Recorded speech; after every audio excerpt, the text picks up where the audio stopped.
और हनुमान जी के ही पांव के अंगूठा के छोटे से भाग से गिलहरी की पूंछ दब गई।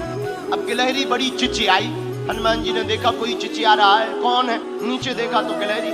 हनुमान जी ने पैर दूर किया तो डांट करके हनुमान जी ने कहा, हमने पहले ही कहा था यहाँ बीच में मत घूमो। अब मान गई, देखो घाव बन गया तुम्हारी पूंछ में। वो तो कुशल है, हमारा पैर के अंगूठा का अगला भाग रखा, अगर अंगूठा ही रख जाता सोई तुम्हारा काम हो जाता। गिलहरी रोने लगी, बोली रुक जाओ, हम तुम्हारी राम जी से शिकायत करेंगे, बड़े दरबार में तुम्हारी शिकायत करेंगे। हनुमान जी बोले जाओ कर दो, हमें कोई दिक्कत नहीं। गिलहरी भागी भागी राम जी के पास गई। सरकार, आपके रहते हुए हम पर अत्याचार हो गया। क्या हुआ? हमारी पूंछ देखो। गिलहरी की भगवान ने पूंछ देखी, बोले ये घाव कैसे हो गया? महाराज, ये एक बहुत बड़ा बंदर है आपके यहाँ, उस बंदर की करामात है। राम जी ने गिलहरी को अपनी हाथ में लिया, पूंछ के ऊपर हाथ रखा, जो उसका दुख था, करुणावान करुणा निधान श्री रघुनाथ जी के हाथ रखते ही उस पूंछ का घाव ठीक हो गया और गिलहरी प्रसन्न हो गई। लोग कहते हैं कि पहले तो गिलहरी के ऊपर कोई निशान नहीं थे, जब राम जी ने अपनी 3 अंगुलियां गिलहरी के ऊपर फिराई, वही 3 अंगुल के निशान आज भी गिलहरी के ऊपर हैं। मानो राम जी ने कह दिया कि अब हमारी सील सिक्का लग गई, अब तुम्हें कोई रोक नहीं सकता। गिलहरी बोली ऐसे काम नहीं चलेगा, आप हमारा पहले न्याय करो। आपके यहाँ बलवान बंदर ने हमारी पूंछ में घाव लगा दिया, उसको दंड दो। आप जब तक दंड नहीं देंगे तो हम मानेंगे नहीं। राम जी बोले ठीक है, जाओ ले आओ। गिलहरी बोली पहले वचन दो कि आप दंड दोगे। राम जी बोले वचन। गिलहरी भागी भागी हनुमान जी के पास गई, बोले चलो, और आपको प्रभु ने बुलाया है बड़े दरबार में। हनुमान जी बड़े हंसे, ये गिलहरी बड़ी विचित्र है, बहुत परेशान कर रही। हनुमान जी, श्री हनुमान जी गिलहरी के साथ साथ राम जी के द्वार पर पहुंच गए। राम जी को प्रणाम किया।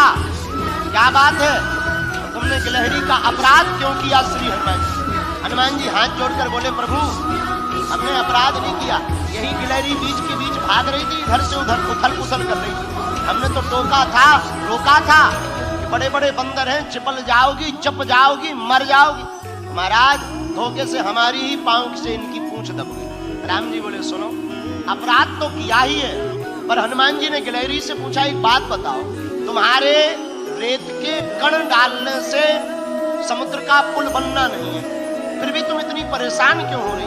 राम जी बोले बात तो सही है, बताओ गिलहरी।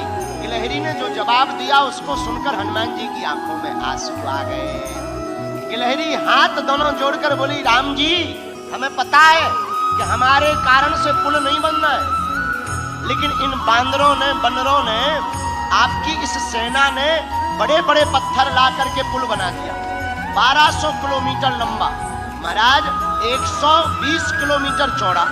राम जी, बड़े बड़े पत्थर लगे हैं, आपके चरण बड़े कोमल हैं, पत्थर हैं ऊबड़ खाबड़, रखोगे कहीं चोट लग जाए, आपके चरणों से खून बहने लगे, तो ये बनते तो बड़े बुद्धिमान है तुम्हारे हनुमान जी।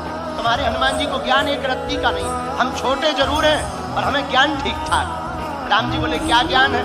बोले ये तुम्हारे बड़े बड़े बंदर बड़ी बड़ी शिलाएं लगा रहे हैं, और आपके चरण बड़े कोमल हैं, आप चलोगे तो कहीं पत्थर लग जाएगा, तो हम रेती जा करके रेती उन पत्थरों की दरार में भरते हैं ताकि आपके चरणों में कोई चोट ना लग जाए।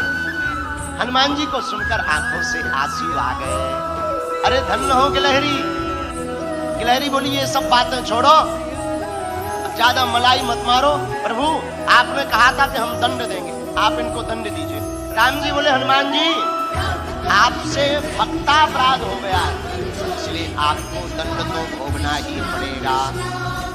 हनुमान जी बोले सरकार, भाव इनका बहुत अच्छा है, अब जो भी आप दंड दें हमें सब स्वीकार है। राम जी बोले जैसे तुमने इनकी पूंछ को घाव बना करके दर्द पहुंचाया है, जाओ तुम्हारी भी पूंछ एक बार कटेगी। हनुमान जी बोले जय।